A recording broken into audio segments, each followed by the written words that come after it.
अस्सलाम वालेकुम। इस दुनिया की सबसे बड़ी हकीकत यह है कि आपको मौत आनी है, और जब आपको मौत आ जानी है यानी कि कुल्लु नफ्सिन ज़ायक़ातुल मौत, तो उसके बाद आपके आखिरत के मामलात शुरू हो जाएंगे। और ये इतनी डरा देने वाली बात है, जो एक मुसलमान है जिसके अंदर ईमान की रत्ती भर भी मौजूद है, जिसको पता है कि मौत आनी है, वही इस चीज़ का डर महसूस कर सकता है। इसके लिए ज़रूरी है कि आप कुरान पाक को जो है समझें, यानी कि ये नहीं कि अरबी के साथ ही पढ़ते जाएं। अरबी के साथ पढ़ने से सवाब जरूर होता है, लेकिन कुरान पाक जो है वो समझने के लिए नाज़िल हुआ है। इससे हदायत लेनी है, इससे अपना अकीदा सेट करना है, इससे हलाल और हराम समझना है। आज मुसलमान फख्र से कहते हैं कि दुनिया में सबसे ज्यादा पढ़ी जाने वाली किताब कुरान पाक है, लेकिन दुनिया में सबसे ज्यादा बगैर समझ के पढ़ी जाने वाली किताब भी कुरान पाक है। अच्छा जी, अब आते हैं नवीद मलिक साहब की तरफ। इनकी जो है दादी अम्मा फौत हो गई हैं, तो ये अपनी दादी अम्मा की फौतगी पे जाने के बजाय, अब अफसोस जाहिर करने के बजाय, मतलब अपना गम जाहिर करने पर ये व्लॉगिंग में लग गए हैं। मैं आपको ना इनकी वीडियो चला के दिखाता हूँ, आप लाइव देख लें, मैं खुद से कुछ नहीं लगा हुआ। ये देखें, मैं पीछे इनकी ना वीडियो चला के दिखाता हूँ आपको। दोस्तों, मेरी दादी अम्मा काफी अक्सर शदीद बीमार रहने के बाद आज हमेशा हमेशा के लिए इस दुनिया को छोड़ गई। मेरी दादी अम्मा को काफी दफा मेरे व्लॉग्स में देख चुके होंगे। एक दफा मैंने अपना एक व्लॉग अपलोड किया था जिसमें मैंने अपनी नानी दादी दोनों ही दिखाई थी, और उस व्लॉग के नीचे बहुत सारे दोस्तों ने कमेंट्स करके ये भी बोला था कि भाई आप खुशकिस्मत हैं कि आपकी नानी दादी दोनों ही अभी जिंदा हैं। और आज मुझे ये कहते हुए बहुत ज्यादा दुख हो रहा है कि मेरी दादी अम्मा हमेशा हमेशा के लिए दुनिया को छोड़ गई। हमने चलाकाबाद इंटरचेंज के ऊपर उतार दिया था, वहां से हमने अब यहाँ पे क्या है कि कोई फोन होता है, हो जाए, कोई अपना जाता है चला जाए, व्लॉग नहीं रुकना चाहिए मेरे भाई। व्लॉग मोस्ट इंपॉर्टेंट थिंग होगी अब लोगों के लिए। इतना कैजुअल मौत को लेना शुरू हो गया आप लोग, इतना कैजुअल। और ये भाई साहब यहाँ पे नहीं रुके, इन्होंने बकायदा जनाजा लेके लोग जा रहे हैं, उसकी भी वीडियो शूट की हुई है, कब्र निकालने की वीडियो शूट की हुई है, और उसमें मतलब थोड़ा थोड़ा ये कर रहे हैं कि मुझे नानी की ये मतलब दादी की ये बातें याद आ रही हैं। वो पाकिस्तान के किस्से सुना रही थी, एक बार उनके किसी ने चीनी का जब खाद डाल दिया, लेकिन व्लॉग बना रहे हैं, लोगों को मौत से भी एंटरटेन कर रहे हैं। अस्तगफिरुल्लाह, इस हद तक बंदा फेम के चक्रों में पड़ के इतना लाइट ले सकता है मौत को। दुराने व्लॉग अगर भाई साहब की मौत हो जाती तो प्रोग्राम तो बढ़ गया था ना फिर वहीं पे। खैर, मैं आपको दिखाता हूँ कि ये देखें, मैं को खुद से नहीं लगा, ये बकायदा दिखाएंगे यहाँ पे, ये देखें क्या ही किसी ने सच बोला है कब्रिस्तान में बड़े घर के रौनक होते हैं। मेरे को भी दादी अम्मा के कब्र निकलते दिखा रहे हैं, बहुत ज्यादा अफसरदा थे, उदास थे। खैर, दादी अम्मा की वो देखो जनाजा लेके जा रहे हैं के बाद और उनकी तदफीन के बाद हमने वहां पे खड़े होकर दुआ की। बाकी आप अस्तगफिरुल्लाह अज़ीम, ये बहुत ही लम्हा फिक्री है भाई के लिए। एक वो अपनी दादी की फौत हो गई है, उसका जनाजा लेके लोग कब्र में उतार रहे हैं। आखिरत जिस मतलब जो मंजिलें उनकी शुरू होने वाली हैं, और भाई साहब व्लॉग में लगे हैं, वो लोगों को एंटरटेन कर रहे हैं। देखें जी, ये यहाँ पे दफन हो रहे हैं, मेरी नानी दादी ये कहती थी मेरे, इस हद तक। अच्छा, नवीद भाई की वीडियो में मैंने एक वीडियो देखी कि इन्होंने एक और भाई की नानी का जिक्र किया, नदीम नानी वाला, कि उनकी जो है ना नानी वफात पा गई हैं, और वो वीडियो इनकी मैंने टिकटॉक पे देखी है। ये वीडियो इन्होंने इधर यूट्यूब पे नहीं थी लगाई, तो मैं आपको टिकटॉक पे दिखा देता हूँ, ये देखें। अस्सलाम वालेकुम। मुझे अभी अभी पता चला है कि नदीम नानी वाले की नानी अब इस दुनिया में नहीं रही। ये बड़े दुख और अफसोस की बात है, लेकिन मौत एक ऐसी हकीकत है कि जिससे बंदा इनकारी हो ही नहीं सकता।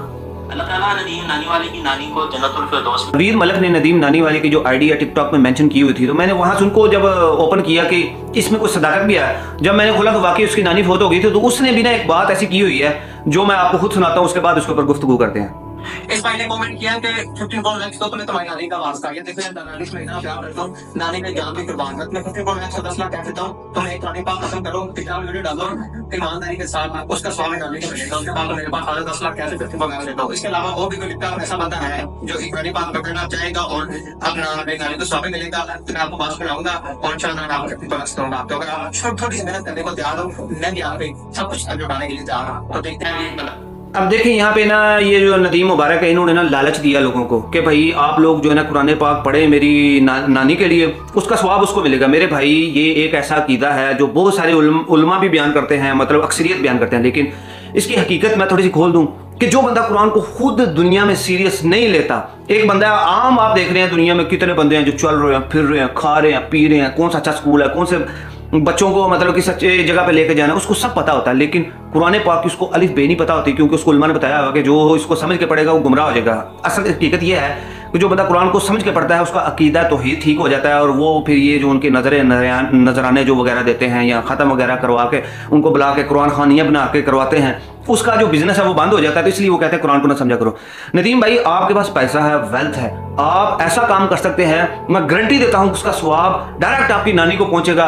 बजाय आप आईफोन की जो है लगाएं ऐसे पोस्ट और लोगों को लालच दे, और लालच में आके यार आपकी नानी के लिए पढ़ना है। अपनी माँ सकी, अपनी सकी दादी का व्लॉग बना रहे हैं लोग, और अपनी माँ सकी के लिए कोई रात को 5 मिनट पाँव दबाने के लिए तैयार नहीं, और आपकी नानी के लिए वो कुरान पाक पढ़ेगा। भाई झूठ ही बोलेगा जो भी बोलेगा कि मैं पढ़ के आ गया हूं, मैं ये कर दिया, मैं आपके लिए कुरान पाक के इतने हदिया कर दिए, इसका स्वाब नहीं पहुंचने वाला। आप इस्लाम की हिस्ट्री उठा के देख लें, पहले 300 साल तक कहीं भी कुरान होने का कोई सबूत नहीं। नबी करीम सल्लल्लाहु अलैहि वसल्लम से कोई ऐसी हदीस नहीं है कि कोई फोत हो जाए तो उसके ऊपर कुरान पढ़ो जी, तो आपको जो कुरान पढ़ना है उसको स्वाब देगा। या फिर जो अहले बैत हैं उनसे भी कहीं साबित नहीं कि अहले बैत ने कहा कि फलाने फोत हो गया तो आप उनके ऊपर कुरान पढ़ें। अहले बैत के बाद सहाबा नहीं, अहले बैत के बाद खुलफाए राशिदीन से का अमल देख लें, जिनके बारे में रसूलुल्लाह सल्लल्लाहु अलैहि वसल्लम की हदीस है कि तुम मेरे खुलफाए राशिदीन की सुन्नत पे अमल करो। फिर उसके बाद सहाबा का अमल देख लें, फिर ताबईन का देखें, फिर तबा ताबईन का देख लें। कहीं भी ये वाली तालीमात नहीं है कि आप कुरान पढ़ें और उसका सवाब किसी दूसरे को जाएगा। हाँ, अलबत्ता आप एक काम कर सकते हैं, आपके पास पैसा है, आप सदका करें, खैरात करें, गरीबों को खाना खिलाएं। आप अपनी नानी के लिए जगह जगह पानी के फिल्टर लगवा दें। सिंध में देखें कितने लोग हैं जो पैसे बैठे हुए हैं, जिनके पास पानी की नहीं, आपके पास इतने पैसे हैं, आप वहां पे उनको कुआं बनवा दें, कोई पानी का सिस्टम कर दें। ये सवाब यकीनन आपकी नानी को पहुंचेगा। आप उनके लिए हज उम्रा कर रहे हैं, ये भी साबित है, ये सवाब उनको पहुंचेगा। पैसे वाले बंदे के पास अपने किसी को मतलब सवाब पहुंचाना को काम ही नहीं है। लेकिन इस तरह कहना कि कोई दूसरा कुरान पढ़ेगा तो आपकी नानी को सवाब मिलेगा, ये महज एक जो है ना खुद साख्ता अकीदा है, इसकी कोई हकीकत नहीं मेरे भाई। तो इल्म हासिल करें। आप जैसे बाशऊर बंदे हैं, मतलब आप बहुत सारे ऐसे लोग हैं, नॉन मुस्लिम से भी मिलते हैं, बाहर भी जाते हैं, आपको पता है, लेकिन मजहब को समझने के लिए जो है ना आपने बिल्कुल भी कोशिश नहीं की हुई। आप जहां जिस मतलब वो कुएं के मेंढक वाले साहब है उसी के अंदर ही रहे हैं। थोड़ा सा इसके बारे में भी थोड़ा ज़हन खोल लें कि किसी के कुरान पाक पढ़ने से आपकी नानी को कोई सवाब नहीं जाने वाला। जो पढ़ रहा है ना उसी के लिए सवाब होता है, ठीक है, अगर वो पढ़े। लेकिन कुरान को मकसद है उसको समझ के पढ़ना। इक़रा का मतलब जो है ना, उलमा कराम ने अक्सर ये नहीं किया कि पढ़, बल्कि इसका मतलब अरबी लुगत में क्या है कि समझ के पढ़। तो जहां पे अल्हम्दुलिल्लाह के बाद पहली लाइन ही ये है कि ये वो किताब है जिसमें कोई टेढ़ नहीं, जो बिल्कुल सीधा रास्ता दिखाती है। तो सीधा रास्ता मेरे भाई अरबी पढ़ने से नहीं आना, फिर समझना पड़ेगा। जब आप इसको समझेंगे तो तभी आप इन बातों को समझ पाएंगे। वरना मैं तो कोशिश कर रहा हूं कि आप इस बात को समझ जाएं कि आप सदका करें, खैरात करें, उसका सवाब पहुंचेगा। लेकिन ये कहना कि कोई कुरान पढ़ेगा जो कि उसके लिए हिदायत का सबब बनने के लिए तैयार बैठी है। हालांकि कुरान जगह जगह कह रहा है कि हमने आसान कर दिया कुरान को नसीहत के लिए, है वो नसीहत लेने वाला।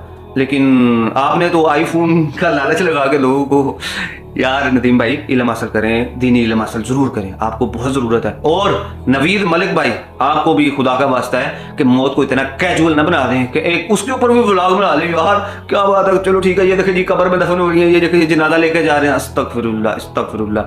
मेरे भाई इससे पहले आप तो दीन को समझते हैं यार, आपको तो समझाने की जरूरत ही नहीं थी। वैसे खैर बड़ा अफसोस हुआ मुझे कि आपने इस तरह की जो है ना दुनियावी मफाद के लिए व्लॉग बना के लोगों को एंटरटेन कर दिया है दादी की मौत के ऊपर। एक वफातशुदा बंदा जिसका जनाजा लेके, मतलब औरत जिसका जनाजा लेके लोग जा रहे हैं, उसके ऊपर भी आप व्लॉगिंग कर रहे हैं। यार लम्हा फिक्री है आपके लिए।